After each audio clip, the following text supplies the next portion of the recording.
Hey guys, tonight we're diving head first, or perhaps nose first, into the surprisingly perilous and often perplexing world of involuntary bodily functions and minor social slip-ups in times long past. Imagine yourself in a crowded Viking longhouse, the air thick with wood smoke and the smell of roasting meat. You're trying to look suitably stoic, and then it happens. That uncontrollable pre-sneeze tickle. Achoo! What now? Did you just offend a god, unleash an evil spirit, or merely earn a very stony glare from a 7-foot-tall man with a very large axe? Frankly, with some of the ancient reactions to a simple sneeze, never mind other bodily rebellions, you probably wouldn't survive a week back then without inadvertently causing a diplomatic incident or being declared dangerously unlucky. So, before you get comfortable, take a moment to like the video and subscribe, but only if you genuinely enjoy what I do here. And hey, drop your location and local time in the comments below. It's always fascinating to see where everyone's drifting off from. Now, dim the lights, maybe turn on a fan for that soft background hum, and let's ease into tonight's journey together. You feel that familiar prickle at the back of your nose, that tiny, insistent messenger heralding an imminent and often very public nasal detonation. In our modern world, a sneeze is usually met with a polite "bless you," a tissue, and perhaps a fleeting moment of mild embarrassment if it's particularly loud or ill-timed. But as we embark on our sleepy exploration into awkward antiquity, you'll discover that for our ancestors, this seemingly innocuous bodily function, along with a host of other minor social gaffes and involuntary eruptions, could be fraught with profound significance, interpreted as a divine message, a bad omen, a spiritual crisis, or even a matter of life and death. This isn't just about sneezes, though they will certainly get their moment in the historical spotlight, particularly when it comes to those fierce Norsemen. We'll also be tiptoeing through the minefield of other potential faux pas. An ill-timed belch at a Roman banquet, an accidental point of the finger in a superstitious village, or even just looking at someone the wrong way and inadvertently casting the dreaded evil eye. These weren't just minor breaches of etiquette. In many ancient and medieval societies, they were seen as disruptions of a delicate cosmic or social order, capable of inviting misfortune, angering the gods, or revealing hidden truths. Why this intense focus on the seemingly trivial? As you've perhaps sensed in our previous historical meanderings, ancient peoples often lived in a world that felt far more animate, more spiritually charged, and less predictable than our own. The line between the natural and the supernatural was porous, and everyday occurrences were frequently scanned for hidden meanings, for signs and portents from the unseen forces that were believed to govern their lives. A sudden, involuntary act, a sneeze, a stumble, a twitch, could be seen as a moment when the veil thinned, when something from the other side was trying to communicate, or when a person's inner state, or even their soul, was momentarily exposed. Consider the very act of a sneeze. It's a forceful expulsion of air, often accompanied by a rather dramatic sound and facial contortion. It's something that happens to you, rather than something you consciously choose to do. In a worldview where control and order were highly valued, and where the body itself could be seen as a battleground for spiritual forces, such an involuntary eruption could be deeply unsettling. Was it a spirit trying to enter your body, or one trying to escape? Was it a sign from the gods approving or disapproving of something that had just been said or done? The interpretations were many and varied, and often quite serious. This widespread, ancient belief that sneezes held divinatory or spiritual significance is a well-documented mainstream historical fact across numerous cultures, and it wasn't just about the sneezer. The reactions of those around the sneezer were equally important, often dictated by complex social and religious protocols. A particular blessing might need to be uttered, a specific ritual performed, or a certain course of action taken or avoided, based on the perceived meaning of the sneeze. Getting it wrong could be just as problematic as the sneeze itself. Our journey will take us from the smoky longhouses of the Vikings, where a sneeze might indeed have made a warrior pause and ponder, to the marble halls of Roman senators, where an imperial Achoo could halt debate. We'll see how plagues and pestilence in the Middle Ages imbued the phrase, "God bless you," with a terrifying urgency. We'll even take quiet glimpses into Eastern cultures to see how they navigated these unexpected bodily rebellions. And along the way, we'll explore a whole host of other oops moments, from the perils of pointing to the anxieties surrounding the evil eye. The precise reasons why certain involuntary actions or minor social errors became imbued with such weighty significance are often a complex tapestry of local beliefs, religious doctrines, and ingrained psychological responses. The exact interpretation of, say, a sneeze to the left versus a sneeze to the right could vary wildly from one culture to another, or even within the same culture over time, and is a subject that keeps folklorists and anthropologists happily and sleepily occupied. One quirky, lesser-known aspect of all this is how some of these ancient anxieties have left their faint, fossilized traces in our own modern customs and language, like that automatic "bless you." We often perform these little rituals without a second thought, unaware of the long, strange, and often quite serious history behind them. So, prepare to hold your breath, but not for too long, of course. We're about to enter a world where every achoo, every rumble of the stomach, every accidental gesture could be a loaded event. It's a journey into the heart of human social anxiety, our eternal quest for meaning in the random, and our wonderfully weird attempts to control the uncontrollable little moments of life, often with a very healthy and sometimes very serious dose of superstition. The air is thick with ancient expectations, and the first tickle in your nose might just be the beginning of a very interesting and perhaps slightly awkward historical adventure. Before we dive headfirst into the potentially perilous consequences of that ill-timed sneeze in a Viking longhouse, let's first gently immerse ourselves in the world of these formidable Norse people. When you hear the word Viking, your mind probably conjures up images of horned helmets, a popular but historically inaccurate myth, by the way. Dragon-proud longships crashing through icy waves, and fierce bearded warriors raiding coastal monasteries with axe and sword. And while raiding and warfare were certainly a significant part of the Viking Age, roughly the late 8th to the mid-11th centuries, there was far more to their lives than just bloodshed and plunder. To understand their reaction to something as seemingly trivial as a sneeze, you need to appreciate their daily existence, their complex belief system, and the deeply ingrained, honor-bound culture that shaped their every interaction. Imagine yourself in a Scandinavian settlement, perhaps a bustling trading town like Hedeby or Birka, or a more isolated farming homestead nestled in a fjord. The air is crisp, carrying the scent of pine forests, the sea, and wood smoke from countless hearths. Life here is dictated by the harsh northern seasons.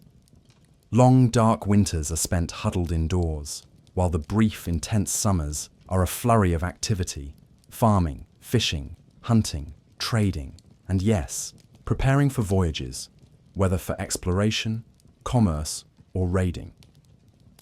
The typical Viking dwelling, especially in rural areas, was the longhouse.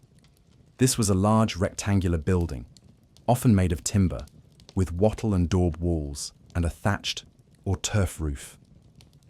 Inside, it would be a single, long room, often smoky and dimly lit by a central hearth fire, the smoke escaping, or not, depending on the ventilation, through a hole in the roof. Benches lined the walls, covered with furs and textiles, serving as both seating and sleeping areas. The family, along with their extended kin, servants, and perhaps even some livestock in a separate section during harsh weather, would all live together in this communal space. Privacy, as you might imagine, was a rare commodity. This communal living in longhouses is a mainstream historical fact, crucial for understanding Viking social dynamics.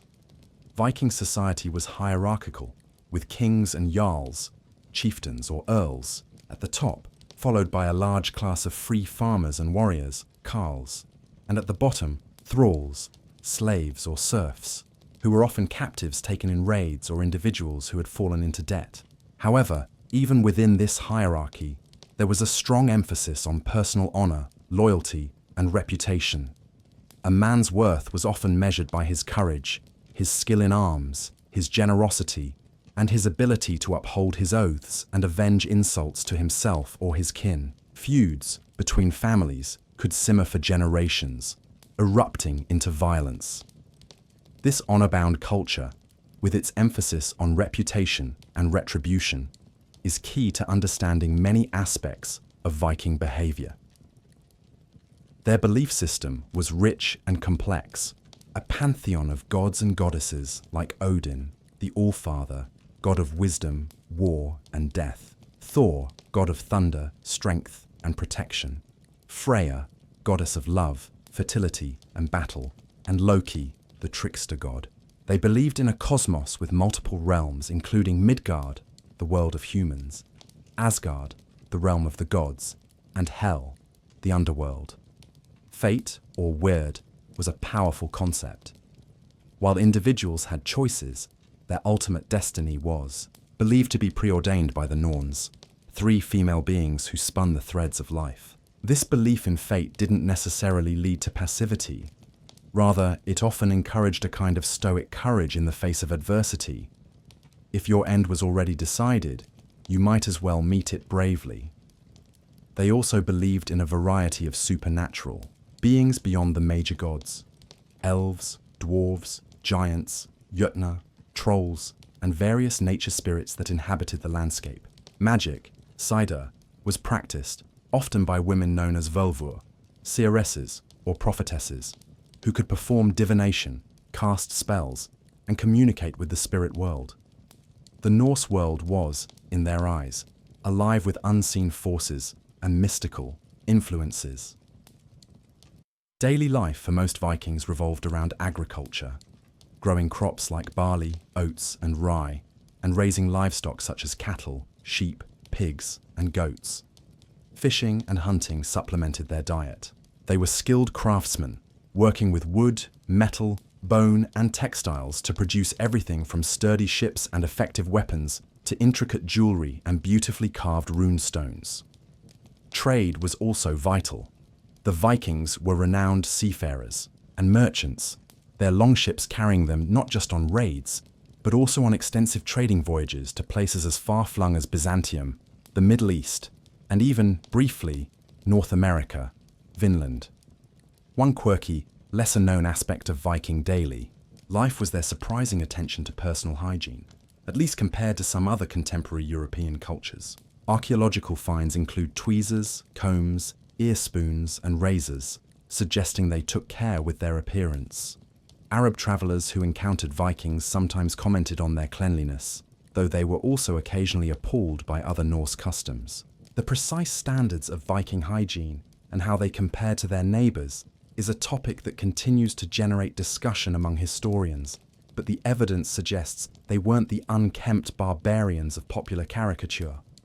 So, as you picture this Viking, perhaps sitting by the fire in his smoky longhouse, his axe propped beside him, his mind filled with tales of gods and giants, his honor a keenly felt presence, you begin to see that this is not just a mindless brute. This is a person living in a complex, often harsh, but richly imagined world. A world where the natural and supernatural were deeply intertwined, where fate was a constant companion, and where the actions and pronouncements of both gods and mortals carried immense weight. It is into this world, this honor-bound, spiritually charged, and intensely communal environment, that your unexpected sneeze is about to erupt. And knowing what you now know about the Vikings, you might begin to understand why such a seemingly small event could be anything but trivial. The smoky, fire-lit interior of that Viking longhouse, with its scent of roasting meat, pine, and perhaps a hint of old ale, now becomes the stage for our central, slightly ticklish event. You've settled onto a fur-covered bench, trying to blend in with the boisterous, bearded company. And then it happens. That unstoppable, explosive achoo! The sound, sharp and sudden, cuts through the murmur of conversation and the crackle of the fire. All eyes, it seems, turn towards you. And in that moment of startled silence, you'd become acutely aware that in the Viking worldview, A simple sneeze was often far more than just a physiological reflex. It could be interpreted as a powerful omen, a direct message from the gods, a sign of lurking spirits, or even an indication of a shift in fate itself. For the Norse people, whose lives were so deeply intertwined with the whims of nature and the perceived interventions of a vast pantheon of deities and supernatural beings, any unusual or involuntary human action could be seen as a conduit for meaning. A sneeze, being so sudden, so seemingly uncontrollable, was particularly ripe for interpretation. It was an eruption, not just from your nose, but potentially from another realm. One of the most common interpretations of a sneeze in many ancient and medieval cultures, including that of the Vikings, was as an omen or fyrir body. The significance of the sneeze often depended heavily on the context, what was being said or done at the moment it occurred, who sneezed, and even the direction or perceived force of the sneeze. If, for example, a warrior was boasting of his plans for an upcoming raid, and someone sneezed auspiciously, perhaps a strong, clear sneeze to the right by some interpretations, it might be taken as a sign that the gods favored the venture, that success was foretold. Conversely, a weak, sputtering sneeze, or one to the left, at a critical moment, could be seen as a dire warning, a sign that the undertaking was ill-fated and should perhaps be abandoned or postponed. This belief in the divinatory power of sneezes is a mainstream historical fact found across many Indo-European cultures, with variations in specific interpretations. The timing of the sneeze was crucial. A sneeze occurring just as someone was about to speak, or as a decision was being made, would be particularly laden with significance. It could confirm the truth or wisdom of what was about to be said, or it could serve as a divine interruption, a veto from the gods. Imagine a chieftain about to announce a risky alliance. A well-timed sneeze from a respected member of the assembly could lend weight to his words, while an ill-timed one might cause him to reconsider, or at least to offer, a quick prayer or sacrifice to ensure the gods were on his side. But it wasn't just about good or bad luck for future events. A sneeze could also be seen as a sign relating to the sneezer's own spiritual or physical state. Some beliefs held that a sneeze could expel an evil spirit that had been troubling a person, in which case it was a positive, cleansing event. Others feared that a sneeze might be a moment when the soul, or a part of it, could temporarily leave the body, making the sneezer vulnerable to malevolent influences. Or, conversely, it could be an opening for an evil spirit or a disease-causing entity to enter. This idea of the sneeze as a moment of spiritual vulnerability or transition is quite ancient and widespread. The loudness or character of the sneeze might also be interpreted. A hearty, robust sneeze could be seen as a sign of good health and vitality, perhaps even a blessing. A stifled, weak, or sickly-sounding sneeze, on the other hand, might cause concern, a potential indicator of impending illness or weakness. In a society where physical strength and resilience were highly valued, any sign of frailty would be noted. One quirky, lesser-known Norse belief related to bodily signs might involve the idea that unexpected bodily actions could reveal hidden truths or intentions. While not always specifically about sneezing, a sudden twitch, a stumble, or even a slip of the tongue could sometimes be interpreted as the body betraying a secret or a lie, or as an involuntary sign from the gods pointing to a hidden reality. The precise extent to which Vikings codified the meanings of every minor bodily eruption is, of course, difficult to ascertain, as much of their belief system was passed down orally. However, the sagas and Eddic poems are filled with instances of omens, portents, and supernatural interventions, suggesting a worldview highly attuned to such signs. It's also possible that some sneezes were simply sneezes. Not every single nasal explosion would necessarily have sent the entire longhouse into a frenzy of divination.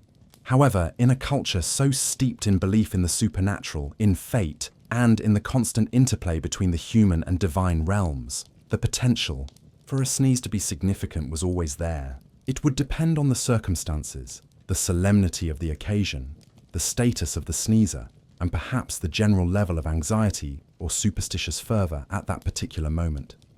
So, as you stand there, or sit there, having just shattered. The smoky ambience with your sudden achoo. You are not just someone with a tickle in their nose. You are a potential conduit for divine messages, a possible expeller or receiver of spirits, a walking, talking, or rather sneezing omen. The Vikings around you, their expressions perhaps a mixture of surprise, curiosity, and wary assessment, would be mentally processing this event, trying to gauge its meaning, its implications for the present moment, and the unfolding future.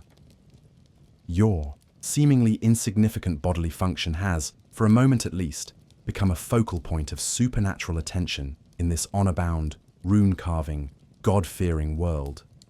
The air, already thick with wood smoke, now seems to crackle with an added layer of ominous or auspicious potential. The echoes of your unexpected nasal eruption still hang in the smoky air of the Viking longhouse.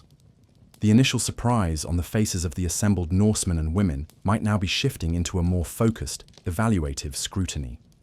Having established that a sneeze was often seen as far more than a mere bodily function, a potential omen, a message from the gods, or a spiritual event, the crucial question arises: so, what really happened next? How did these fierce, honor-bound individuals actually react when you, or one of their own, let loose an unplanned achoo in their presence?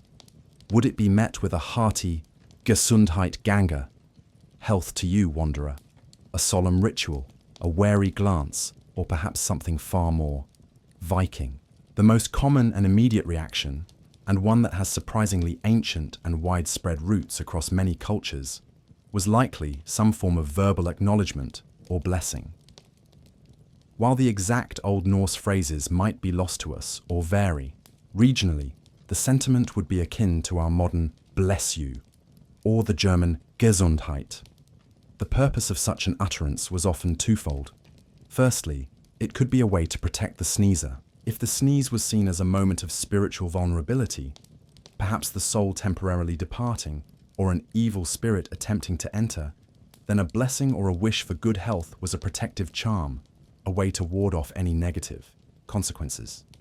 Secondly, it could be a way for the observers to acknowledge the potential omen and perhaps to influence its outcome positively, or at least to show respect to whatever divine or supernatural force might have caused the sneeze. This practice of blessing a sneezer is a well-documented mainstream historical phenomenon, found in sources from ancient Greece, where Zeus save you might be said, to later European traditions. So, if you sneezed, you might hear a gruff but not necessarily unfriendly Norseman mutter something like, "Heil there," "Health to you," "Be whole," or perhaps a more direct invocation to a god, like Odin. "Hjälpi þér," Odin help you, or Thor vigi thik, Thor hallow protect you. The specific god invoked might depend on the context or local preference. This verbal response would be a way of quickly neutralizing any potential ill effects and acknowledging the event without necessarily making a huge fuss, especially if the sneeze occurred in a casual setting.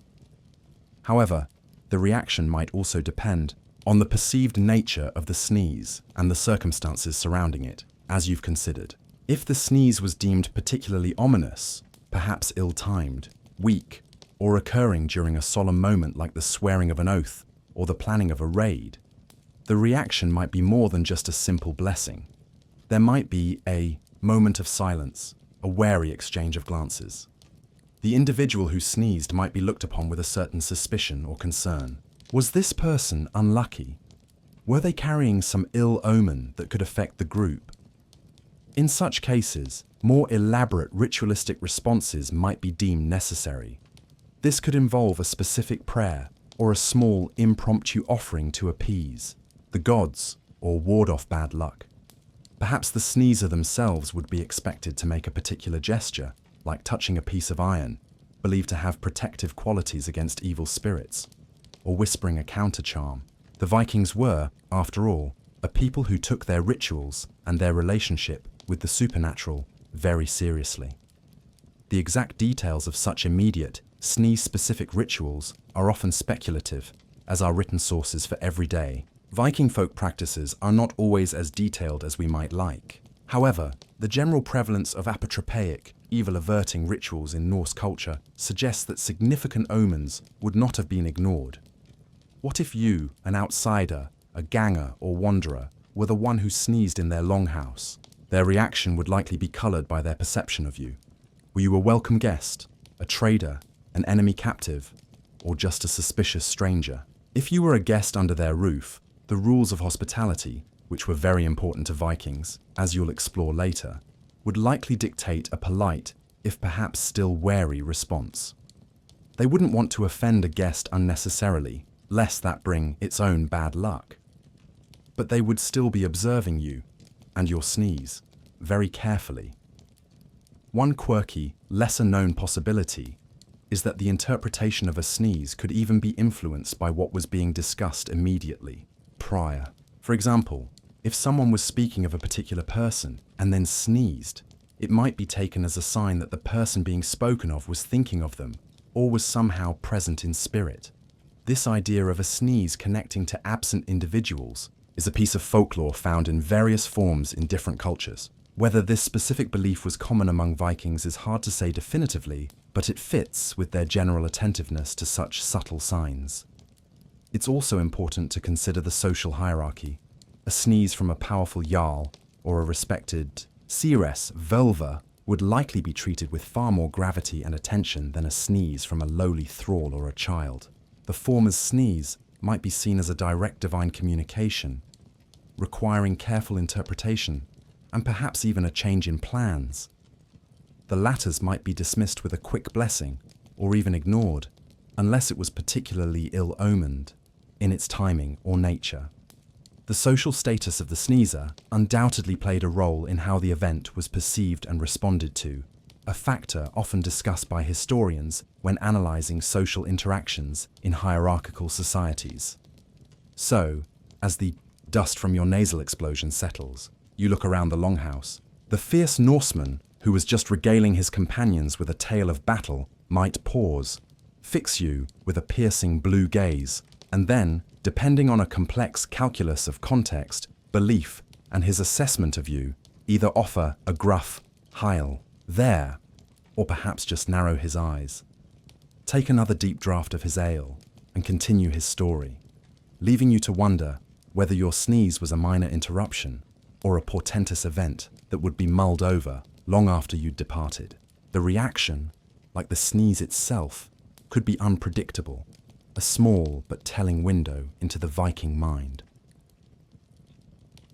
Section 5. The echoes of that Norseman's "Hail there," or perhaps the weight of his wary, appraising glance, still linger in the smoky air of the longhouse. Your sneeze, that seemingly insignificant bodily eruption, has rippled through the gathering, its potential meaning hanging in the balance. Having considered the immediate verbal responses, let's now delve a little deeper into the possible spectrum of reactions. Would your sneeze elicit solemn ritualistic blessings, perhaps even a form of temporary social banishment, if deemed particularly inauspicious? Or would it, in some cases, simply be met with a moment of baffled silence before life resumed its boisterous course? The answer, as with so many things in the ancient world, likely depended heavily on the perceived potency of the sneeze and the specific circumstances surrounding its noisy arrival.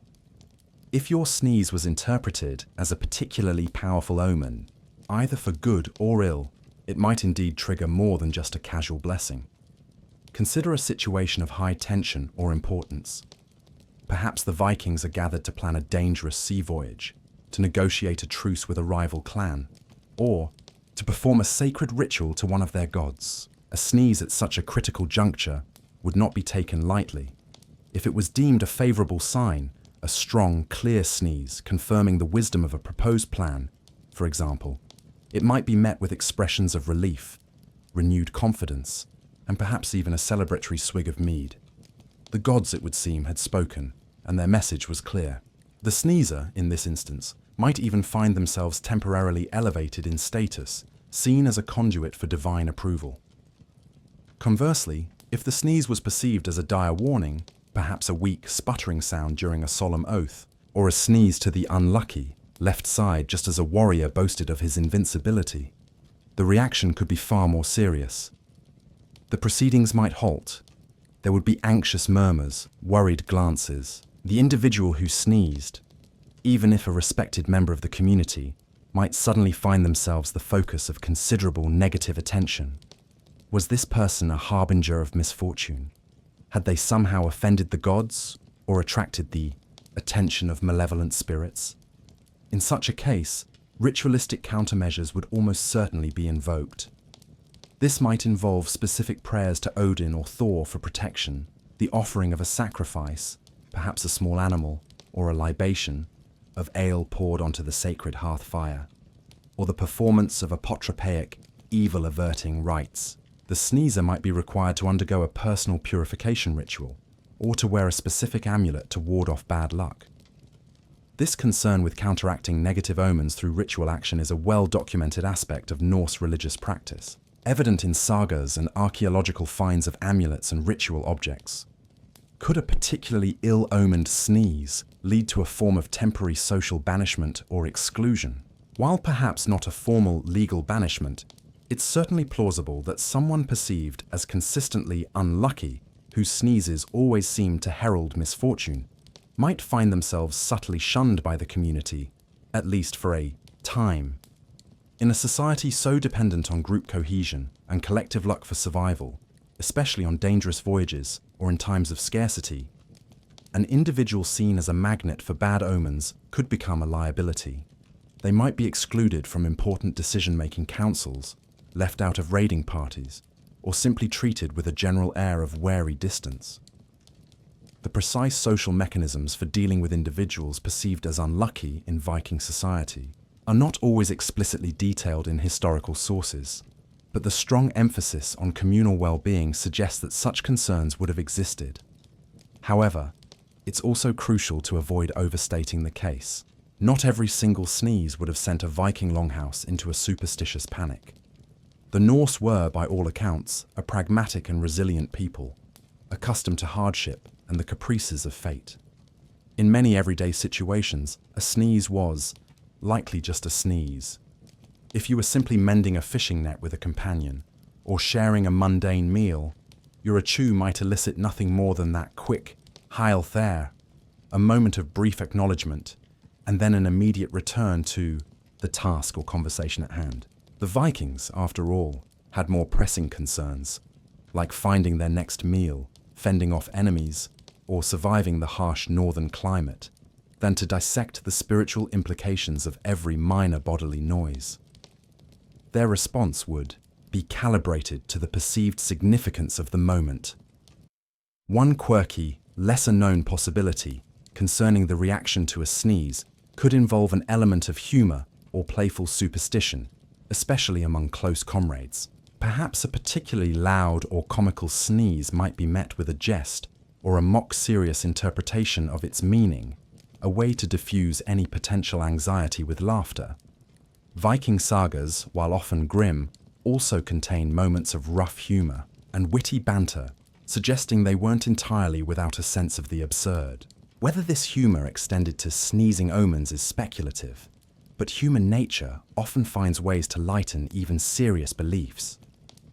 It is a subject of ongoing scholarly interest just how consistently these beliefs about sneezes and other omens were applied in daily Viking life, and how much variation there was between different regions, social classes, or even individual temperaments.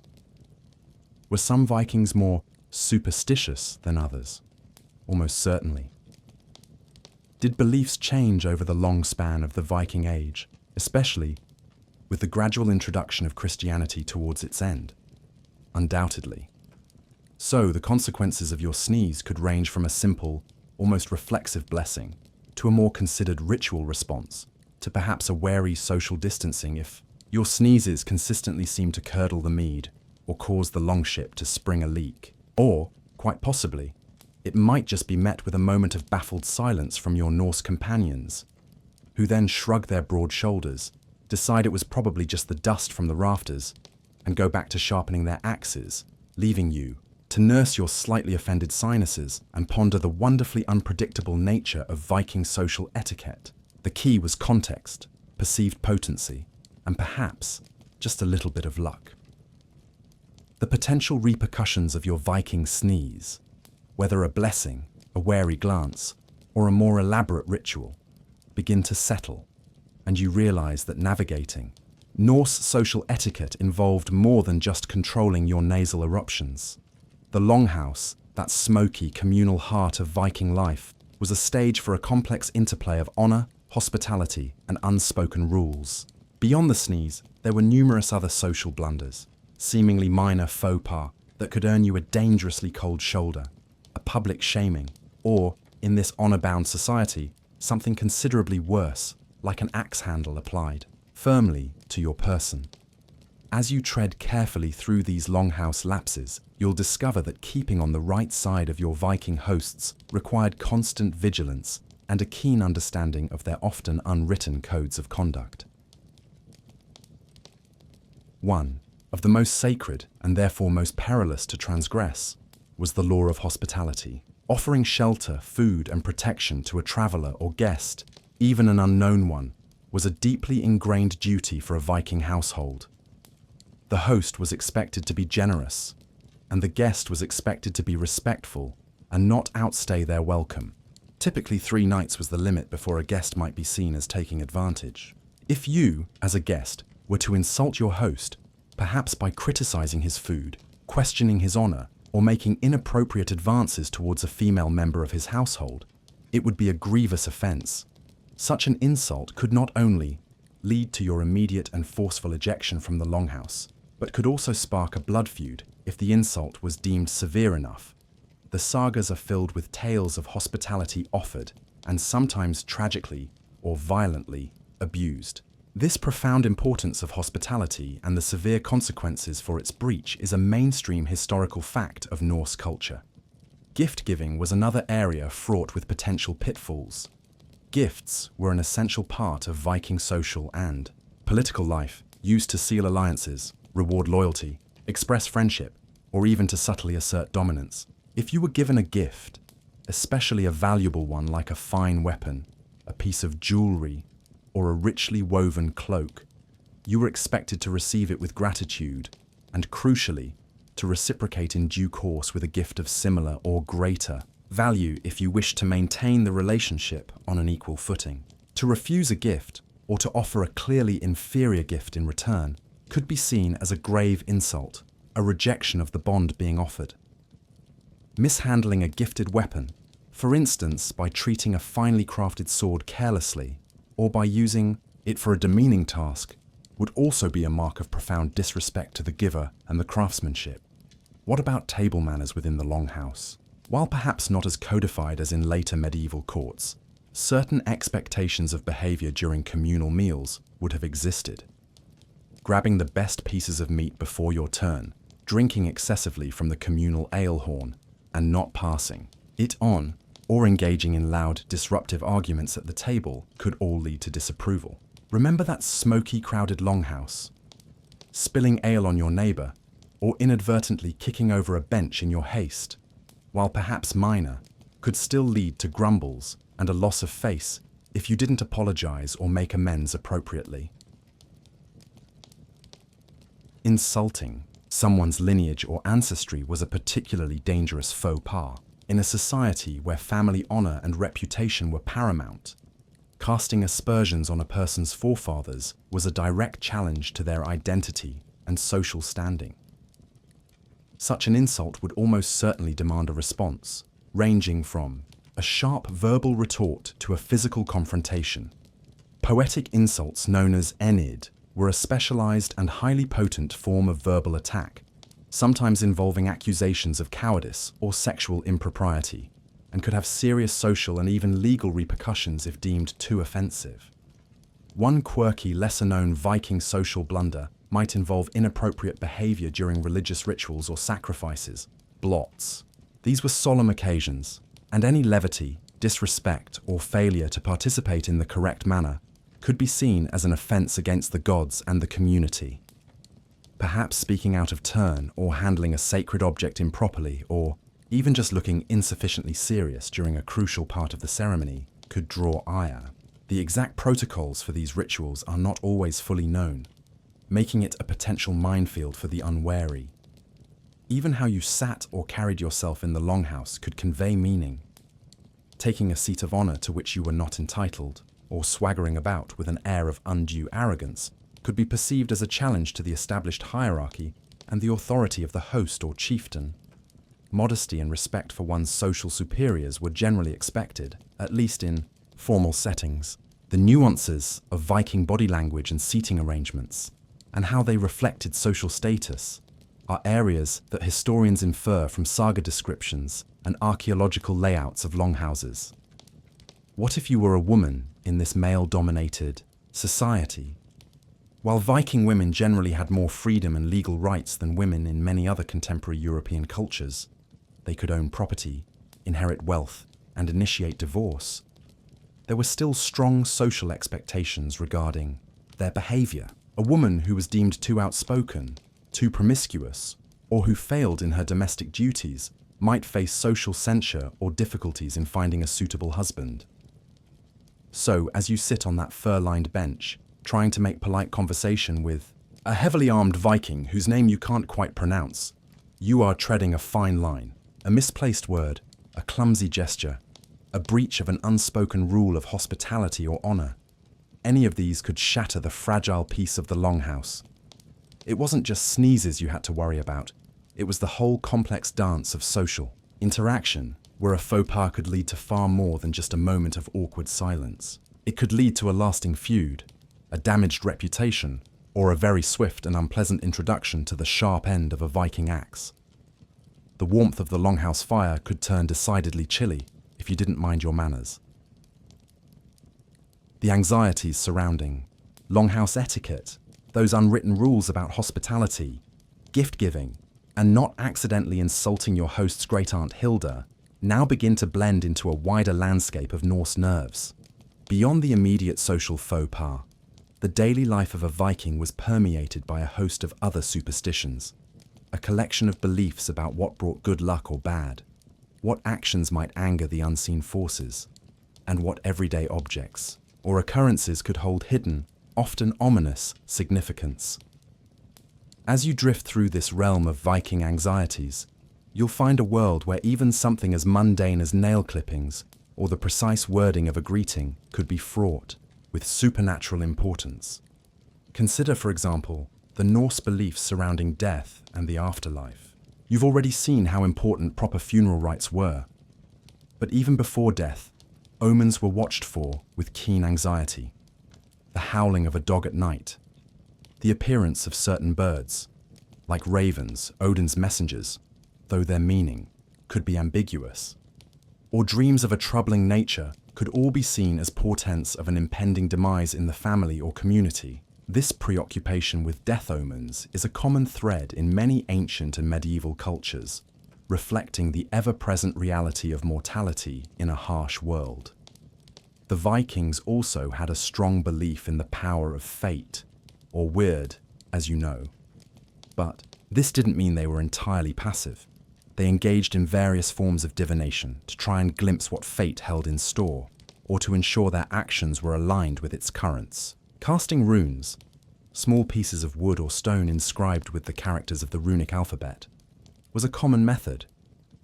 The way the runes fell, or the specific runes drawn, would be interpreted by someone skilled in their meaning, offering guidance or prophecy. The outcome of a battle, the success of a voyage, or the fate of a marriage might all be read in the runes. Everyday objects and natural phenomena were often imbued with superstitious meaning. Iron, as in many cultures, was believed to have apotropaic qualities, capable of warding off evil spirits or trolls. Carrying an iron amulet or keeping iron objects near a doorway or bed was a common protective measure. Certain trees, like the ash, Yggdrasil, the world tree, was an ash, or the oak, were considered sacred and might be associated with particular deities or spirits. To harm such a tree unnecessarily could invite misfortune.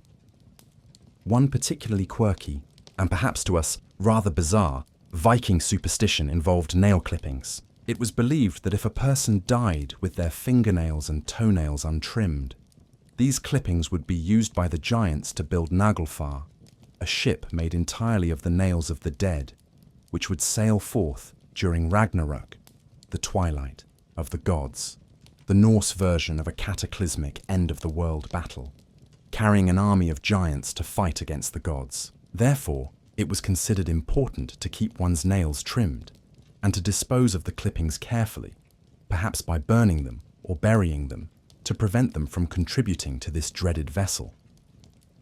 This specific belief about nagelfar and nail clippings is a fascinating, if somewhat gruesome, mainstream historical fact found in Norse mythology, notably in the prose Edda. Words themselves held immense power in the Viking worldview. The right words, spoken at the right time, could bring good fortune, heal the sick, or ensure success in an undertaking. Conversely, ill-chosen words, curses, or even just speaking of unlucky things could attract misfortune. This is why certain euphemisms might be used, or why important undertakings might be initiated with specific ritual phrases or invocations. The power of the spoken word, especially in spells, galdra, or formal poetic pronouncements, was taken very seriously. The weather, so crucial for a seafaring and agricultural people, was naturally a source of many superstitions. The direction of the wind, the patterns of the clouds, the behavior of the sea, all were scanned for meaning. Certain days of the week might be considered luckier than others for starting a voyage or planting crops. The phases of the moon were also believed to influence various aspects of life. Even seemingly insignificant actions could be laden with superstitious weight. For instance, it might be considered unlucky to rock an empty cradle, as it could invite spirits or bring harm to a future child. Stumbling on the threshold of a house, a common superstition in many cultures as you've noted before, would also likely have been seen as a bad omen by the Vikings. The precise catalogue of these everyday Norse superstitions is vast and varied, often pieced together by folklorists from later Scandinavian traditions that likely have ancient roots, as well as from hints in the sagas and Eddic poetry. It remains a subject of ongoing research to determine the exact antiquity and prevalence of each specific belief. So, as you move through the Viking world, you are surrounded not just by visible dangers, but by a whole host of invisible ones. A complex web of potential magical threats, unlucky omens, and offended spirits. Your Viking companions would be constantly, if often unconsciously, navigating these superstitious currents, performing small rituals, observing taboos, and interpreting the world around them through this supernatural lens. It was a world where a misplaced nail clipping wasn't just untidy, it was a potential contribution to cosmic doom. This underlying layer of everyday Viking nerves, this constant awareness of the magical and the fateful, adds another rich, if somewhat anxious, dimension to their already formidable reputation. The chilly, fjord-scented air of the Viking North, with its nail-clipping anxieties and runic divinations, now begins to warm, carrying with it the scent of Mediterranean herbs, dust, and perhaps a hint of imperial bureaucracy. We're sailing south, leaving behind the longhouses and dragon ships, and drifting into the heart of another mighty and equally superstitious ancient civilization, Rome. And here you'd discover that while the specific objects of anxiety might differ, the underlying human tendency to imbue involuntary bodily functions with profound significance was just as prevalent. So, what happened when Caesars, senators, or even common Roman citizens sneezed? A sneeze in the Senate, at a banquet, or during a sacred ritual could also carry surprising weight, potentially halting proceedings, requiring a sacrifice, or being interpreted as a direct comment from the gods on the matter at hand. Imagine yourself in the bustling Roman Forum, or perhaps within the hallowed marble-clad walls of the Senate House. A distinguished senator, robed in his pristine white toga with its broad purple stripe, is delivering a passionate oration, perhaps on matters of state, a new law, or an impending military campaign. The air is thick with rhetoric and the weight of important decisions. And then, just as he reaches a crucial point in his argument, he, or perhaps another senator, or even a humble attendant, lets out a sudden, resounding sneeze. The reaction would likely be immediate, though perhaps more formally managed than in a boisterous Viking longhouse.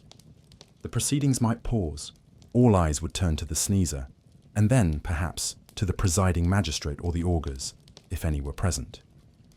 Just as with the Vikings, a sneeze in ancient Rome was often seen as an omen, a signum from the gods. Its interpretation, however, could be complex and highly dependent on context. Generally, a sneeze occurring on the right side, sternumentum dextrum, was considered a good omen, a sign of divine approval. If the senator sneezed to his right while making a particularly persuasive point, his colleagues might take it as a sign that the gods endorsed his argument.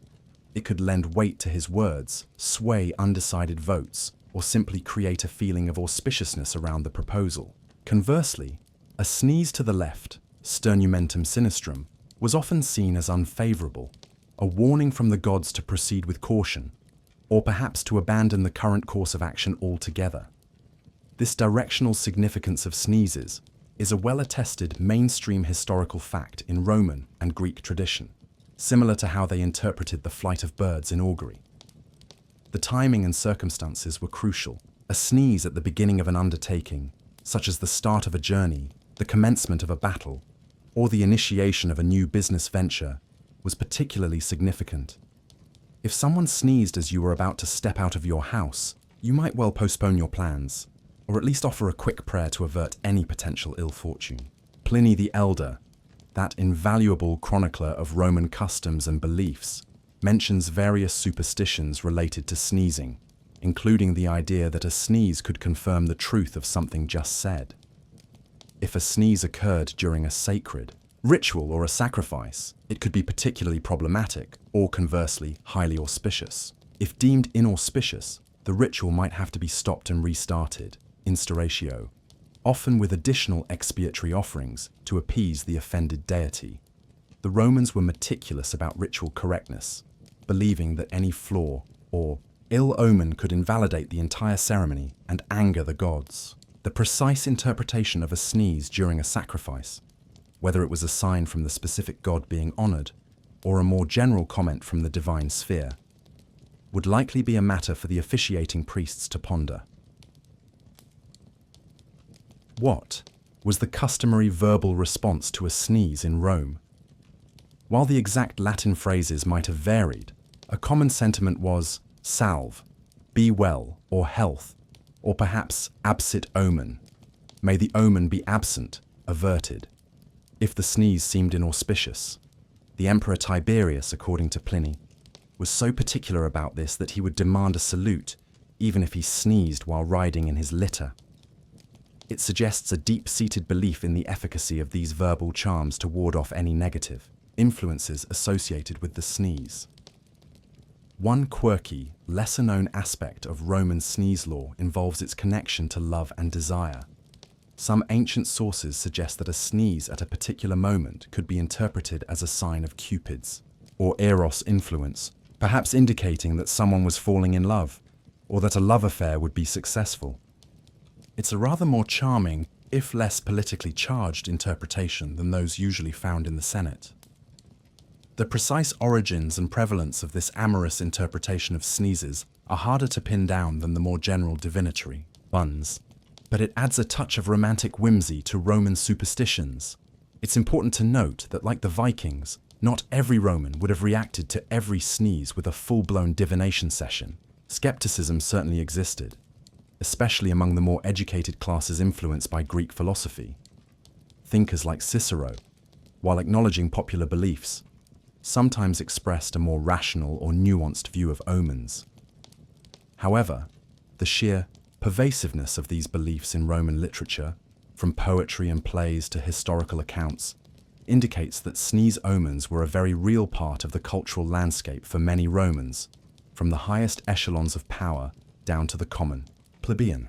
So, as that Roman senator pauses mid-oration, awaiting the interpretation of his own or another's sudden nasal eruption, you can sense the subtle undercurrent of anxiety and expectation. Was it a divine endorsement, a celestial warning, or just a speck of senatorial dust? In a world where the gods were believed to communicate in myriad, often cryptic ways. Even something as mundane as an achoo could carry the weight of an empire's fate, or at least the fate of the current legislative proposal. The reverberations of that Roman sneeze, like those in the Viking longhouse, remind us of a time when the human body itself was seen as a direct conduit to the will of the heavens. The marble halls of the Roman Senate, with their sneeze interrupted, debates and augural anxieties begin to dissolve, and you find yourself drifting forward in time, into the more shadowed, often disease-haunted landscapes of medieval Europe. The air here feels different, perhaps carrying the scent of damp stone, wood smoke, and a lingering, unspoken fear of pestilence.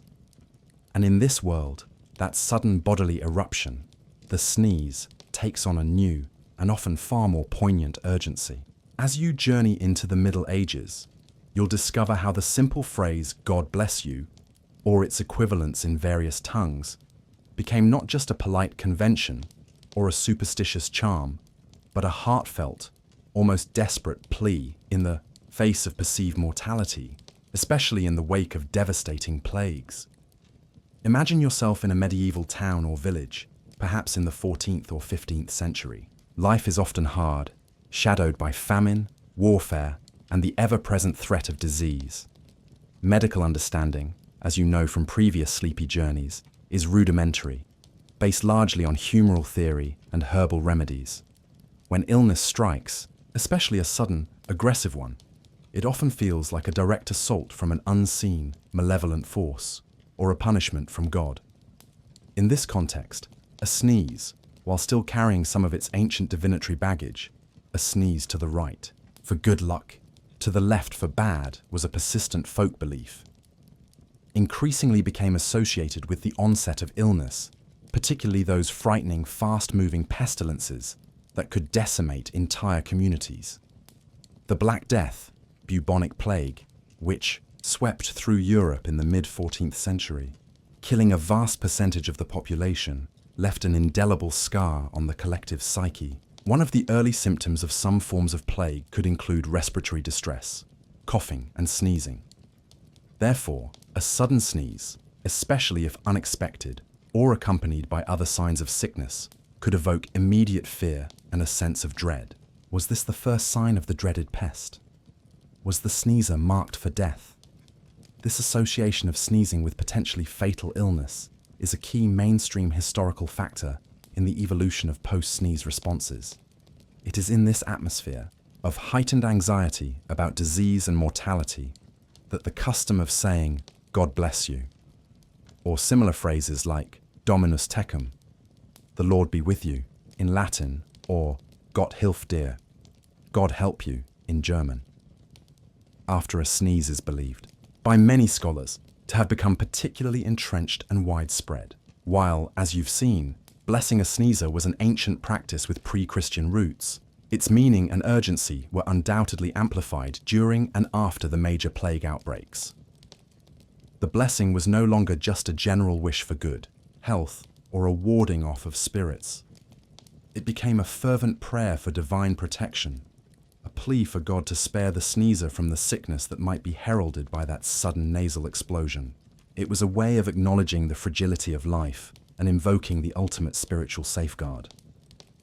The popular story, often repeated, that Pope Gregory the Great in the 6th century decreed that "God bless you" should be said after a sneeze to protect against plague, is considered by many historians to be apocryphal, or at least an oversimplification. However, it reflects the long-standing association between sneezing, illness, and the need for divine intercession.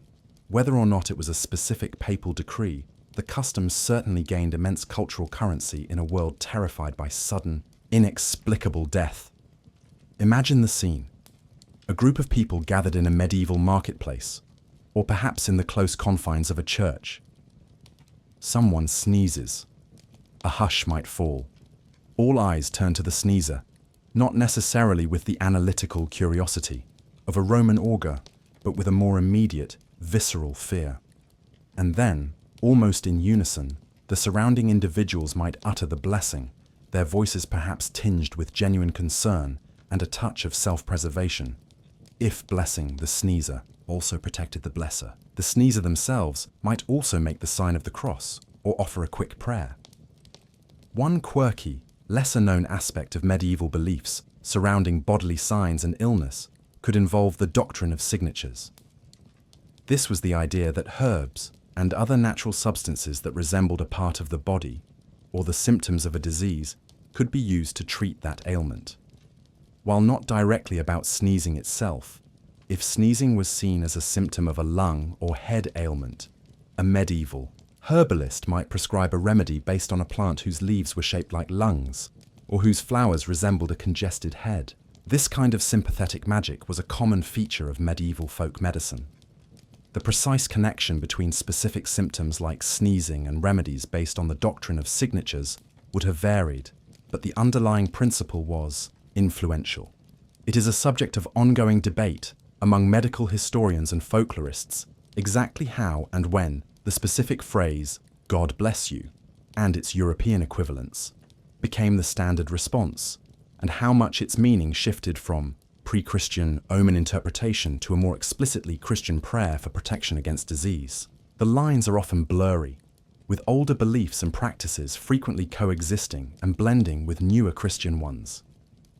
So, as you hear that medieval "God bless you," uttered perhaps with a mixture of piety, fear, and ingrained custom, you are witnessing more than just polite medieval manners. You are hearing an echo of a world grappling with terrifying epidemics, a world where a simple sneeze could feel like a brush with mortality, and where the only recourse often seemed to be a desperate appeal to divine mercy. The post-plague politeness was born not of trivial social grace, but of a profound and existential dread, a constant awareness of the thin veil between life and a sudden agonizing death. That "bless you" wasn't just a phrase, it was a shield, however flimsy, against the terrors of an uncertain and often pestilential world. The somber, plague-haunted air of medieval Europe, with its heartfelt "God bless yous," begins to lighten and shift, carrying you eastward on a gentle, imagined breeze. The scent of incense changes, perhaps mingling with the aroma of spices like ginger and cardamom, or the delicate fragrance of cherry blossoms. Our sleepy exploration now quietly traverses continents, taking a brief, respectful peek into how a sneeze or a similar involuntary bodily act might have been received and interpreted in some ancient Eastern cultures. As you'll discover, while the specific beliefs and social responses often differed significantly from those in the West, the underlying human tendency to find meaning in these unexpected eruptions and to develop social protocols around them was a remarkably widespread phenomenon. Let's first drift towards ancient India. Here, in a land rich with complex philosophical and religious traditions, Hinduism, Buddhism, Jainism, the body itself was often seen in intricate ways, and its involuntary actions could certainly carry significance. Sneezing, for instance, appears in some ancient Indian texts and folklore. Much like in the West, it could be interpreted as an omen, its meaning often dependent on context, timing, and even the direction. A sneeze at the commencement of a journey or an important task might cause a person to pause, reconsider, or perform a small ritual to ensure auspiciousness. Some traditions might associate a sneeze with the temporary departure or disturbance of one's vital life force, prana, requiring a moment of recentering or a specific utterance to restore balance. The idea that certain bodily actions could disrupt one's inner equilibrium or have spiritual repercussions is a recurring theme in many Indian philosophical schools. In some Hindu traditions, if someone sneezes when an important matter is being discussed or just before an undertaking, it might be customary for others to say something like Shatayu or Chiranjeevi, may you live long, be immortal, or a similar blessing. This, much like the Western bless you, served as a wish for well-being and a warding off of any potential ill effects. The mainstream historical fact is that many cultures globally developed some form of verbal response to a sneeze, often involving a wish for health or longevity, reflecting a shared human concern. Now, let's allow our thoughts to drift further east, towards ancient China. Here, traditional Chinese medicine and philosophy, with concepts like qi, vital energy, yin and yang, and the five elements provided a sophisticated framework for understanding the body and its functions. A sneeze, from this perspective, might be seen not just as a random event, but as a sign of an imbalance in the body's qi, perhaps indicating the early stages of a cold or an external pathogenic influence, like wind cold, invading the body. The focus might be less on it being a divine omen in the Western sense, and more on it being a diagnostic clue about one's physical state. However, superstitions and folk beliefs surrounding sneezes also existed in China. A common folk belief, found in various forms even today, is that if you sneeze, it means someone is talking about you or thinking of you. One sneeze might mean they are saying good things, two sneezes might mean they are saying bad things, and three or more might mean you are actually catching a cold, a rather pragmatic conclusion for the third sneeze. While perhaps not carrying the same weight of divine judgment as a Roman senatorial sneeze, this belief still imbues the act with a social or interpersonal significance. One quirky, lesser-known aspect of how involuntary actions might be viewed, in some East Asian contexts, could relate to concepts of face and social harmony. A loud, unrestrained sneeze or other bodily noise in a formal or polite setting might be considered a breach of decorum, causing a loss of face for the individual and potentially disrupting the harmonious atmosphere. The emphasis might be less on the supernatural implications and more on the social awkwardness or perceived lack of self-control.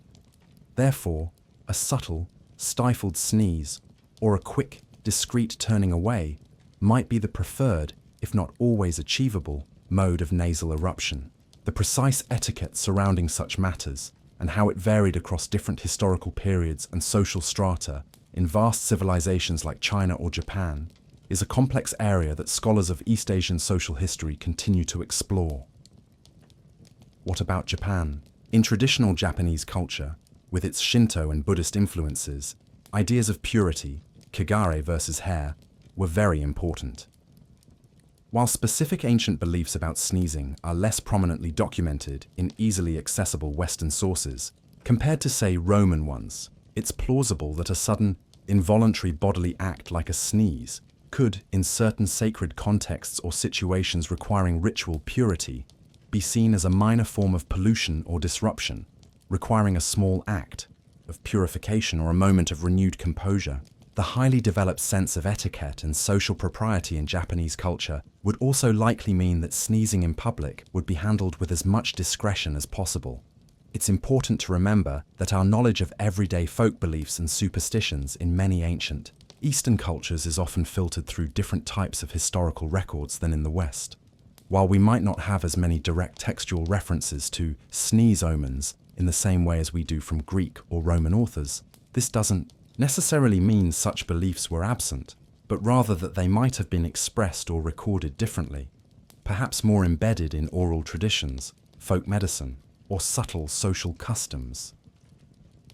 As you gently traverse these Eastern echoes, from the philosophical interpretations of prana in India to the social implications of qi in China, you see that while the specific cultural lenses differed, the human body and its unexpected eruptions remained a source of meaning, concern, and social negotiation. Whether a sneeze was a divine message, a sign of energetic imbalance, an indication that someone was gossiping about you, or simply a minor breach of etiquette, it was rarely, it seems, just a sneeze and nothing more. The continents may be far apart, but the human fascination with these small, uncontrollable moments of life appears to be a remarkably universal theme. The gentle, sometimes socially charged, echoes of sneezes from distant Eastern lands begin to fade, and your attention, lulled by these tales of nasal negotiation, now turns to the broader symphony, or perhaps cacophony, of other involuntary bodily noises. While a sneeze might have held a certain dramatic flair, often commanding immediate attention and interpretation, what about its less explosive, though sometimes equally audible cousins? We now gently explore the historical significance, or sometimes conspicuous insignificance attached to those other common eruptions.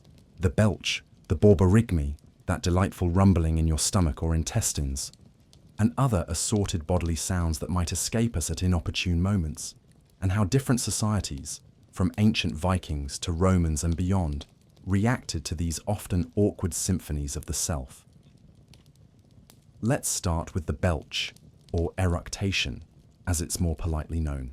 In many modern Western cultures, a loud belch in public, especially at the dinner table, is considered rude, a breach of etiquette. But was it always so? In some ancient societies, the attitude might have been surprisingly different. For instance, there are anecdotal accounts suggesting that in certain ancient cultures, a hearty belch after a satisfying meal could be interpreted as a compliment to the host, a sign that the food was plentiful and enjoyed. The Roman Emperor Claudius, according to the historian Suetonius, was reportedly so concerned about the potential health risks of suppressing bodily functions that he considered issuing an edict allowing for loud belching and even flatulence at banquets for the sake of good health. While this edict may never have been formally passed, the very fact that it was contemplated suggests a rather different attitude towards such noises than our own. This potential imperial endorsement of free eructation is a wonderfully quirky, if somewhat debatable, historical tidbit. However, this doesn't mean all ancient societies were universally tolerant of loud belching. Context, as always, was key. A robust belch amongst boisterous companions in a Viking longhouse after a feast might be perfectly acceptable, even a sign of masculine heartiness. But the same sound emitted during a solemn religious ceremony or in the refined company of aristocratic Roman matrons would likely be met with stern disapproval. Social class, gender, and the formality of the occasion would all have played a significant role in how such a sound was perceived. Now, what about those internal rumblings, the borborygmi, that sometimes embarrass us when our stomachs decide to conduct their own private orchestra? In a world without readily available antacids or a clear understanding of digestive processes beyond humoral theory, these gurgles and groans might have been interpreted in various ways. Perhaps they were seen as a sign of hunger, a simple call for food. Or, if particularly loud or persistent, they might have been attributed to an imbalance of humors, a sign of impending indigestion, or even, in more superstitious minds, the grumbling of some internal spirit, or a minor form of possession. Medical texts from ancient Greece and Rome, like those of Hippocrates or Galen, certainly discussed digestive noises as part of their diagnostic observations, though their interpretations would have been framed within the context of humoral pathology. The precise folkloric or superstitious beliefs attached to everyday stomach rumbles in different ancient cultures are less well documented than those for more dramatic events like sneezes, but it's likely they were often just accepted as a normal, if occasionally inconvenient, part of being human. Then there's flatulence.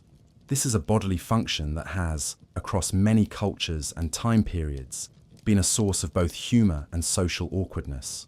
While Emperor Claudius might have considered legalizing its free expression at banquets, it's safe to say that in most formal or polite ancient settings, an audible or odorous emission would have been considered a breach of decorum, much as it is today.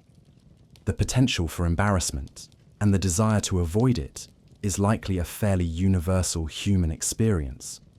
However, in less formal, all-male environments, like a Roman army barracks, or perhaps amongst a group of carousing Vikings, such events might have been met with a different kind of reaction, perhaps rough humor, jesting, or even a competitive spirit, for all we know. The social rules surrounding flatulence and the degree to which it was openly acknowledged or politely ignored are often difficult to reconstruct from historical sources, which tend to be more concerned with grander events or more dignified subjects. Hiccups, too, could sometimes attract attention. A persistent or violent bout of hiccups might be seen as annoying, or perhaps, in some folk traditions, as a sign that someone was thinking or speaking ill of you, or even as a minor form of demonic interference that needed to be dispelled with a charm or a specific remedy, like holding your breath or drinking water in a particular way. Remedies that have shown remarkable persistence through the ages. The mainstream historical fact is that many common, minor physical afflictions like hiccups often had a host of associated folk beliefs and home remedies, reflecting a desire to control or make sense of even small bodily disruptions. It is a subject of ongoing anthropological and historical interest, how different societies codify and react to these various bodily noises. What is considered deeply offensive in one culture might be entirely acceptable or even humorous in another. These attitudes are often deeply ingrained and learned from a very young age, forming part of a society's unspoken rules of conduct. So, as you imagine yourself navigating these ancient social landscapes, trying to maintain your composure and control over your internal symphony, you realize that the potential for an awkward moment was ever present. A sudden belch after that rich Roman sauce, an inopportune stomach gurgle during a hushed religious ceremony, or an unexpected hiccup while trying to impress a Viking chieftain. These small, involuntary acts could all, depending on the context and the company, lead to anything from a polite ignoring, to a shared laugh, to a moment of genuine social discomfort or even superstitious concern. The body, it seems, has always had its own ways of making its presence known, often at the most inopportune moments, and humanity has always had to find ways, through etiquette, humor, or superstition, to deal with the noisy, gurgling, eruptive truth of its own physical existence. The gentle, or perhaps not so gentle, echoes of those miscellaneous bodily noises, the belches, the borborygmi, the hiccups, begin to fade, and your attention shifts from the sounds we make to the gestures we employ, often unconsciously.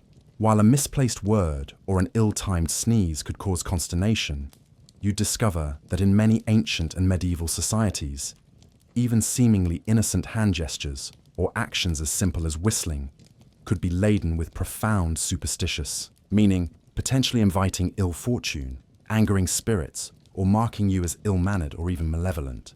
We now consider the weighty superstitions attached to these gestures of jeopardy, where the flick of a finger or a careless tune could be far more consequential than you might imagine. Let's start with pointing. It seems like a natural, universal way to indicate something, doesn't it? But in many cultures, both ancient and more recent, pointing directly at a person, especially with the index finger, was considered rude, aggressive, or even a way of casting a curse or inviting bad luck upon them. Why this aversion? Perhaps the directness of the gesture felt too confrontational, too accusatory, or maybe it was linked to deeper beliefs about the power of directed intention, that by pointing, you were literally aiming energy, potentially harmful energy, at someone. In some traditions, it was particularly taboo to point at sacred objects, graves, or certain natural phenomena like rainbows or the moon, lest you offend the spirits associated with them or bring down misfortune. If you needed to indicate something, a more polite or safer way might be to use a subtle nod of the head, a glance of the eyes, or a more general gesture with an open hand. This widespread unease with direct finger-pointing is a fascinating cross-cultural phenomenon noted by anthropologists. Whistling, too, could be a surprisingly perilous activity. While whistling a cheerful tune might seem innocuous to us, in many ancient and medieval societies, whistling, especially indoors or at night, was believed to attract evil spirits, summon storms, or bring bad luck. Sailors, a notoriously superstitious group as you might imagine, often had strong taboos against whistling on board ship, as it was thought to whistle up a wind, potentially a dangerous gale.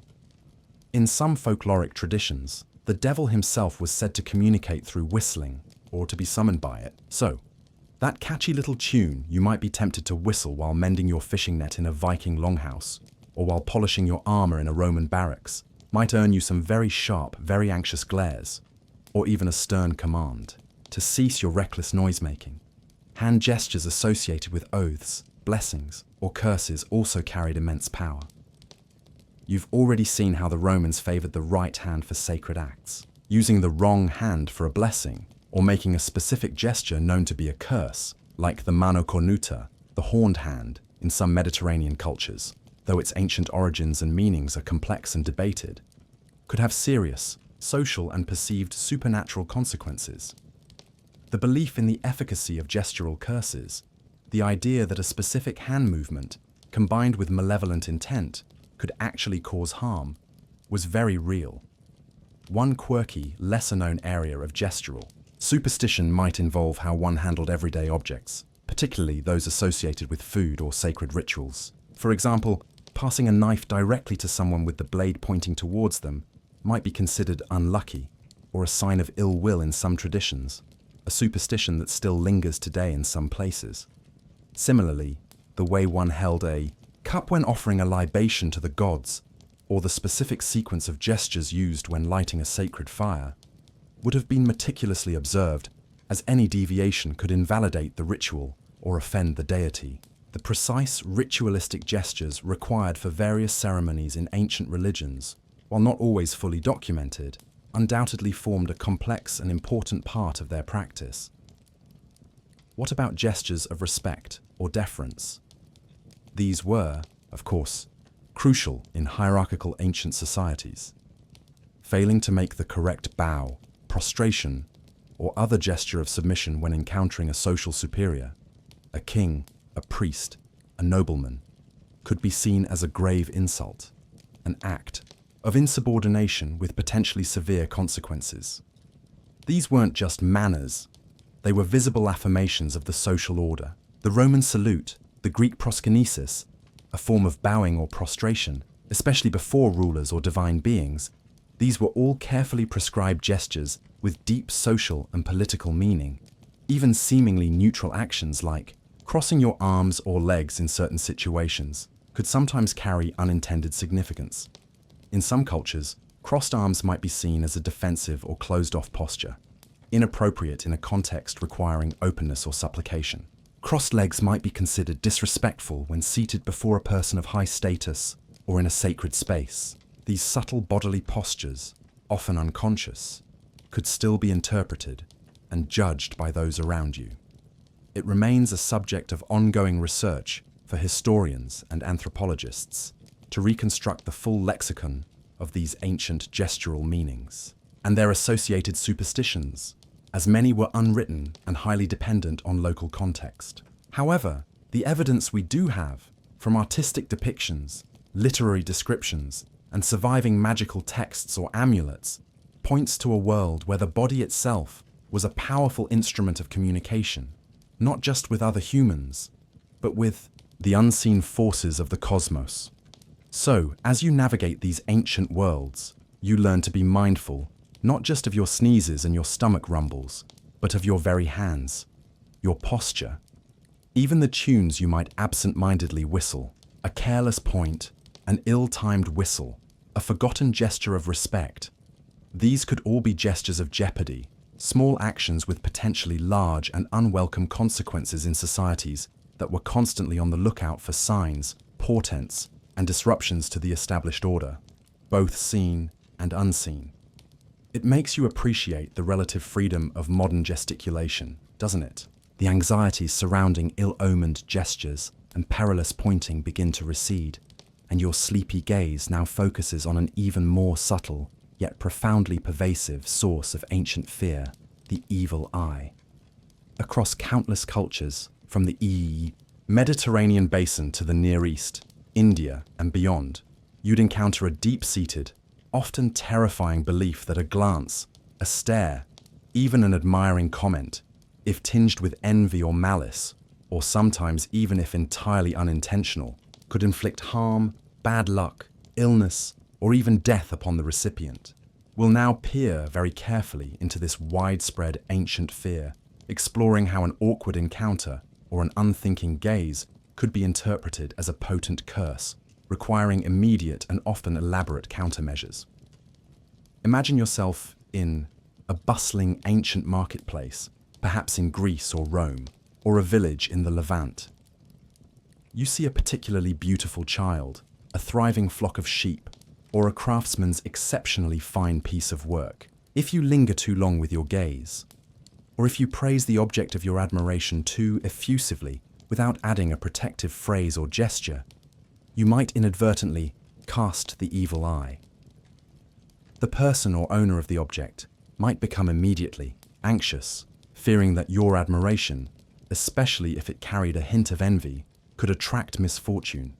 This belief that excessive praise or envious looks could bring harm is a core component of evil eye superstitions and a well-documented, mainstream historical fact across many cultures.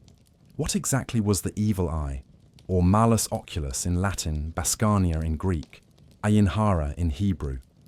It wasn't necessarily a deliberate act of witchcraft, though it could be. More often, it was thought to be an almost involuntary force emanating from certain individuals, particularly those who were envious, begrudging, or just generally unlucky. Even people with no ill intent could supposedly possess an evil eye if, for example, they had unusual eyes, like being cross-eyed or having different colored eyes, or if they were known to be prone to jealousy. Sometimes, even genuine, heartfelt admiration could be dangerous, as it might attract the attention of envious spirits or disrupt a delicate balance of good fortune. The perceived effects of the evil eye were wide-ranging. For humans, especially vulnerable individuals like babies, children, or pregnant women, it could cause sudden illness, wasting diseases, unexplained crying, or even death. For livestock, it could lead to sickness, infertility, or accidents. For crops, it could mean blight or a poor harvest. For objects, it could cause them to break or be lost. Essentially, any sudden, unexplained misfortune could potentially be attributed to the evil eye. Given the perceived prevalence and danger of this malevolent gaze, ancient peoples developed an astonishing array of apotropaic, evil-averting charms, gestures and rituals to protect themselves, their loved ones, and their property. Amulets were incredibly common, phallic symbols, like the Roman fascinum, images of eyes, often painted on boats or houses, designed to reflect the evil gaze back, hands making specific protective gestures, like the mano fico or the mano cornuta, which you've encountered before. Pieces of blue glass or objects made of iron were all believed to offer protection. These amulets would be worn on the body, hung in homes, or attached to livestock. Verbal formulas were also crucial. If someone praised your child, you might immediately say something like, "God bless him, her," or "mashallah." God has willed it, in Arabic-speaking cultures, reflecting later but similar traditions, to deflect any potential harm. Spitting, or a ritualized spitting gesture, was sometimes used as a countermeasure, perhaps to expel the negative influence. One quirky, lesser-known practice for diagnosing or warding off the evil eye, found in various folk traditions, might involve rituals with oil and water. For example, a few drops of oil might be dripped into a bowl of water. If the oil dispersed in a certain way, it could indicate the presence of the evil eye, and specific prayers or incantations would then be recited to remove it. The details of these diagnostic and healing rituals varied enormously, but highlight the practical, everyday concern with this invisible threat. The precise origins of the evil eye belief are ancient and complex, likely predating many of the major classical civilizations, and its persistence across so many cultures and time periods is a subject of ongoing anthropological study. Imagine the social anxiety this belief could create.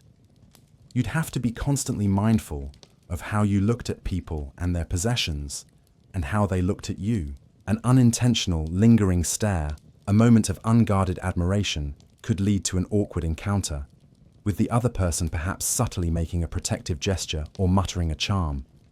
You might even find yourself accused of having the evil eye if misfortune befell someone shortly after you had interacted with them or admired their property. This could lead to social ostracism or even direct confrontation. For those believed to possess an innate evil eye, life could be particularly difficult. They might be shunned by their communities, their very presence seen as a source of potential danger. They would have to be extra careful in their interactions, perhaps avoiding direct eye contact or always offering effusive blessings to counteract their own perceived negative influence. So, as you navigate these ancient societies, you learn to avert your gaze from anything too beautiful or too prosperous, or if you must look, to do so with a carefully neutral expression and a quick protective blessing on your lips. You become adept at spotting the telltale signs of apotropaic amulets adorning people, animals, and homes. The fear of the evil eye was not just a quaint superstition, it was a powerful social force, shaping interactions, influencing behavior, and providing a ready explanation for the often inexplicable misfortunes of daily life. It was a world where a simple look could, quite literally, be conceived as a curse, and where constant vigilance was required to protect oneself from the silent, invisible arrows of envy and ill will.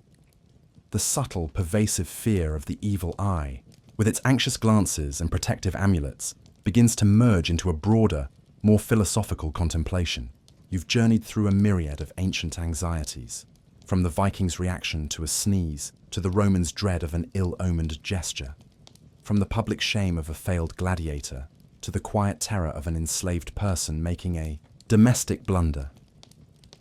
Now, as these varied historical scenes gently swirl in your mind, we find ourselves pondering a deeper question. Why this persistent, widespread human need for order, and why the profound anxiety that arises when the body, or social decorum, or even the seemingly random events of the natural world unexpectedly rebel against our attempts at control? At its heart, much of this ancient, and indeed modern anxiety, stems from our fundamental human condition as pattern-seeking, meaning-making creatures adrift in a universe that often appears indifferent to our desires for predictability and security. As you've seen, ancient peoples faced a world fraught with very real dangers: famine, disease, natural disasters, violence, often without the scientific explanations or technological buffers that we, in many parts of the world, now take for granted. In such a context, the urge to find patterns, to identify causes, even if supernatural, and to establish rules and rituals that offer a semblance of control, is not just understandable, it's a profound psychological survival mechanism. The unexpected eruption, be it a sneeze, a stumble, a sudden storm, or a social faux pas, shatters this illusion of order. It's a crack in the carefully constructed facade of predictability. It reminds us of our vulnerability, of the forces beyond our immediate control. And in that moment of disruption, anxiety flourishes. The mind races to find an explanation, to assign meaning, to reassert control. Is it an omen, a divine message, a sign of impending doom, a punishment for some forgotten transgression? By interpreting the unexpected eruption, by giving it a name and a narrative, ancient peoples could, in a sense, domesticate it, bring it back into the realm of the understandable, and perhaps even the manageable through ritual or corrective action. The body itself, with its involuntary twitches, rumbles, and eruptions, is a particularly potent source of this anxiety. It's the most intimate, yet often the most unruly part of our existence. We try to control it, to present a composed, socially acceptable exterior. But the body has its own agenda. A sudden sneeze, a blush, a trembling hand. These can feel like betrayals, moments when our carefully constructed social self is undermined by our uncooperative physical self. In societies that placed a high value on dignity, composure, and the correct performance of social roles, as many ancient societies did, these involuntary bodily rebellions could be sources of intense embarrassment and social anxiety, quite apart from any supernatural interpretations. This tension between the socially constructed self and the often unruly biological self is a timeless aspect of the human experience. The fear of social judgment also plays a huge role. Humans are intensely social creatures, and our survival and well-being have always depended on our ability to navigate complex social landscapes, to gain acceptance, and to avoid ostracism. A social slip-up, a breach of etiquette, an unexpected eruption that draws negative attention. These can threaten our social standing, our reputation, our sense of belonging. The anxiety we feel in such moments is a powerful internal alarm system, urging us to repair the social breach, to conform to group norms, to restore harmony. The elaborate codes of politeness, the often unspoken rules of decorum, and the sometimes harsh social sanctions for their violation that you've seen in ancient cultures all speak to this deep-seated need for social order and the anxiety that arises when it's threatened. Moreover, the unexpected eruption can also be a source of anxiety because it forces us to confront the unknown.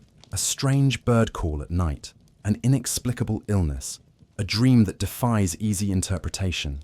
These are all encounters with the mysterious, the uncanny. In a world without easy scientific answers, such encounters could be deeply unsettling, hinting at hidden forces, unseen dangers, or a reality beyond the everyday. Superstitions and rituals often arise as ways to manage this fear of the unknown, to provide a framework for understanding and interacting with these mysterious aspects of existence. The development of complex divinatory systems in almost all ancient cultures is a mainstream historical testament to this human drive to interpret and control the unknown. One quirky, lesser-known psychological aspect might be the magical thinking that often accompanies anxiety. When we feel anxious or out of control, we are more prone to seeing connections between unrelated events, to believing that our thoughts or actions can influence outcomes in ways that defy logic. That's why an ancient farmer, anxious about his crops, might see a particular cloud formation as a direct omen for his harvest, or why a Roman, nervous before a battle, might attribute profound significance to a sneeze. This magical thinking, while not rational in a scientific sense, can provide a temporary sense of agency and reduce anxiety by offering a perceived way to influence events. The precise cognitive mechanisms that link anxiety to an increased tendency for superstitious or magical thinking are still being explored by psychologists. Ultimately, these social shudders, these anxieties about the unexpected eruption, reveal something fundamental about our human need for narrative, for coherence, for a sense of being in a world that makes sense and in which our actions matter. When that sense of order is disrupted, whether by a rebellious body, a social blunder, or an inexplicable event, we strive to restore it, to weave the unexpected back into the tapestry of meaning. The wonderfully weird and varied ways ancient peoples did this, through omens, rituals, social codes, and superstitions, are a testament to this enduring human quest. The subtle anxieties of ancient social shudders, the fear of the evil, the weighty meaning of a misplaced gesture, all begin to coalesce into a final, sleepy contemplation. Your journey through the surprisingly consequential world of sneezes, stumbles, and social slip-ups in times long past is now drawing to its gentle doze-inducing conclusion.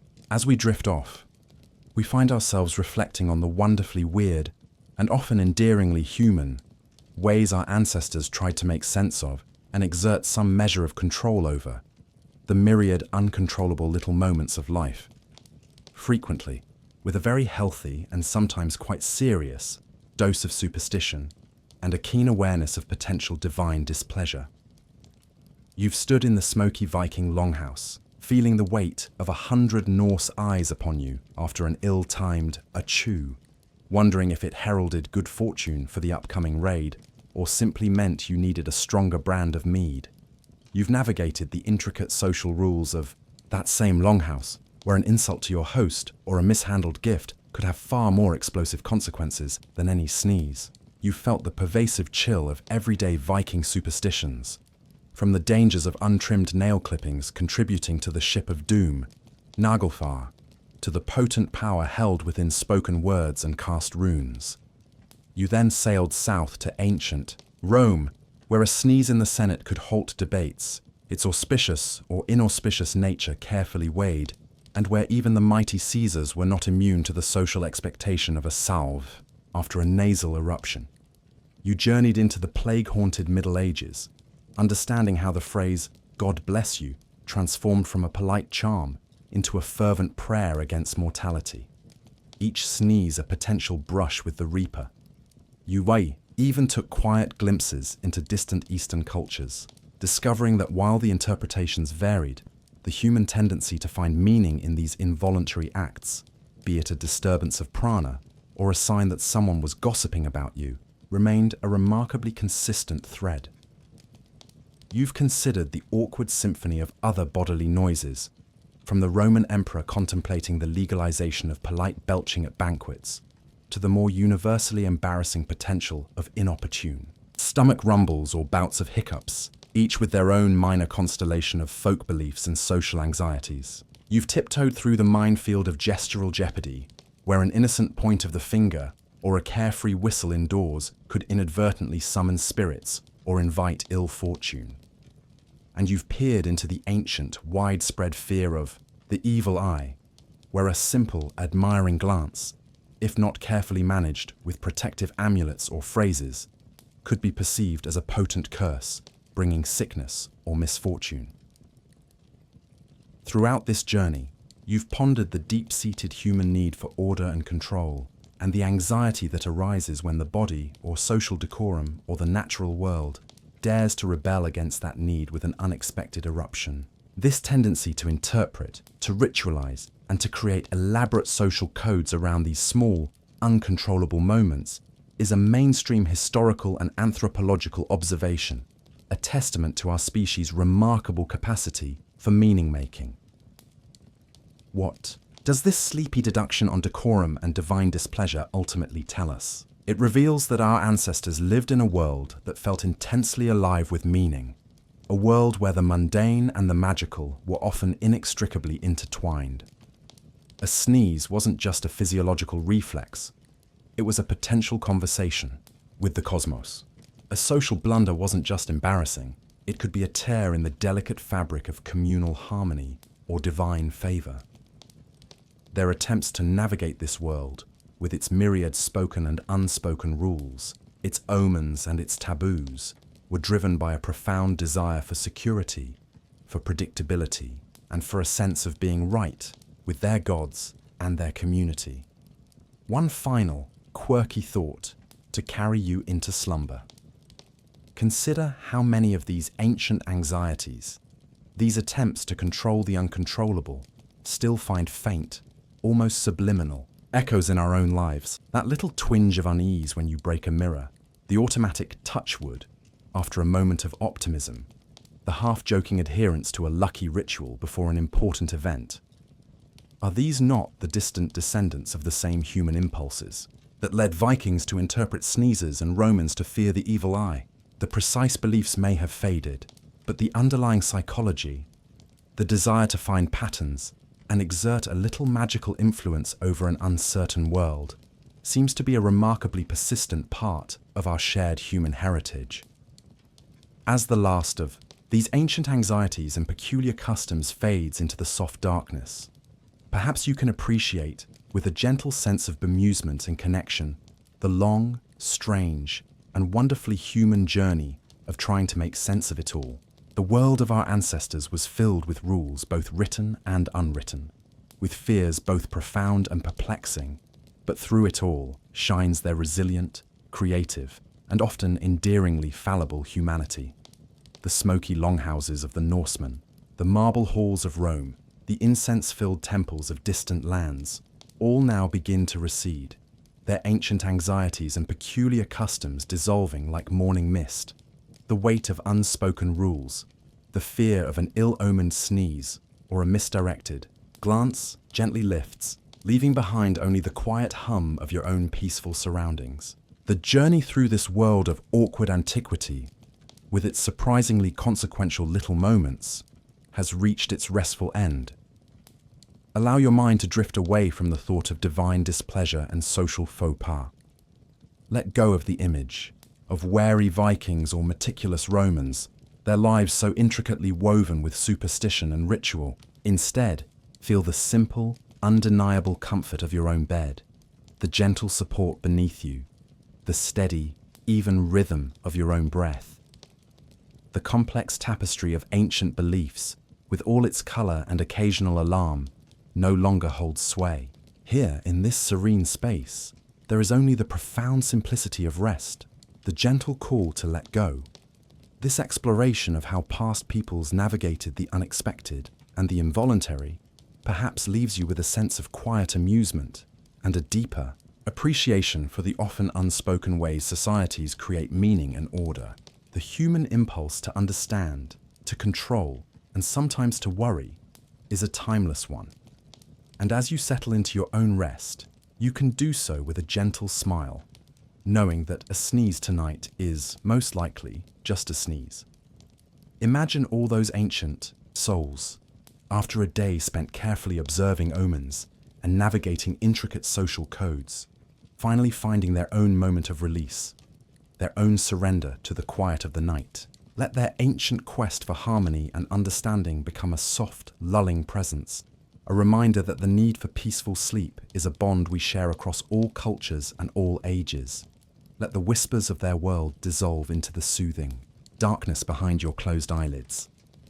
Your breathing deepens, your body grows heavy and still, and any lingering thoughts of ancient anxieties or peculiar customs feel as distant and unimportant as a forgotten dream.